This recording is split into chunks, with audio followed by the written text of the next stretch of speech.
Liam Resnickov from VT1 Gym Gracie Humaita, Chatswood. We're located in Sydney, Australia. Okay, I know it's a long postal address. We're here to show you some awesome techniques, so we're going to get started. Okay guys, today what we're working on is some defenses from the Kimura. Today specifically we're working as you're passing, okay? Maybe you're passing, boom, you get caught in a Kimura here. Maybe you're in half guard, you get caught in a Kimura. But some really basic principles to stop you getting caught and getting tapped, okay? I'm sure we've all been tapped here, okay? So the first thing is, often it happens when I'm passing here, okay? One of the easiest reasons it happens, the most common reasons it happens is Chris will go for the Kimura because my elbow's on the outside of my hand. So in order to avoid it, when I'm resting, I always keep my elbow on the inside of my hand. Kimura me, Chris. Go for it. Can't do it. Elbow on the inside of the hand when you're passing. It doesn't matter if I'm passing this way or I'm here, normal half guard here, maybe I'm in shin guard. My elbow stays on the inside of my hand. If I want to grab his wrist, it stays on the inside of my hand, okay? Never ever here. Boom. Kimura, easy, okay? Here, Kimura, can't do it. First principle, when I go to grab the gi, elbow stands, stays on the inside of the hand. Never like this, never like this, okay? First thing. Second thing, if he happens to catch me in a Kimura, I was too late, he goes for it. I never ever put my weight on him unless I've captured his far arm, and we'll get to that now. One of the reasons is this: if he goes for a Kimura and I keep my shoulders above my hips, go for the Kimura, Chris, and my shoulders stay above my hips, there is no way he can finish it. As soon as I start leaning on him here, this is when I start getting tapped. Same thing goes for close guard. I'm in close guard, he goes for Kimura on this arm here. I keep my shoulders above my hips. There's no way. Go, Chris. Can't do it. Shoulders above my hips. No way. As soon as I start doing this, it starts opening up. Okay, so that's the second principle. Don't let your shoulders go below your hips unless you've trapped the far arm, and I'm going to show you now. So, he goes, this way, Chris.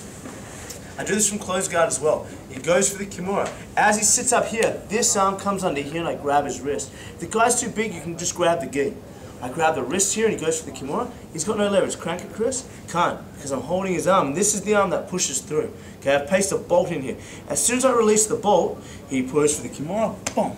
So just think of it, a bolt going through a latch here like this, and I grab it. Okay, nice. Go for it, Chris. Can't. Now to release it, I put pressure down on his ribs here, and I try and drive his ribs into my arm. My arm's thumb up like this, so my wrist is really sharp. I'm driving into his ribs here. You're not going to get a tap, but what you will get is the guy will stop breathing properly and you can pop the arm out. And my defense is always the same from here. As soon as this wrist pops out, straight to the cross face, straight to the head arm choke. And we're going to do a series on the head arm choke later for you guys. There's a couple of tips I really want you guys to get down so you can really start pulling these off, even if you're not strong. I lock it up and I start going. So again, we're coming to here. He goes for the Kimura. Hand on the inside of the elbow on the inside of the hand, no problems. Shoulders above the hips. Go for it, Chris. Shoulders above the hips, no problems, okay? Let's come back one step, but he catches it, I make a mistake. Straight here, bolt goes through the lock over here, you can see my hand. You can't do it anymore. Go for it, Chris. Impossible.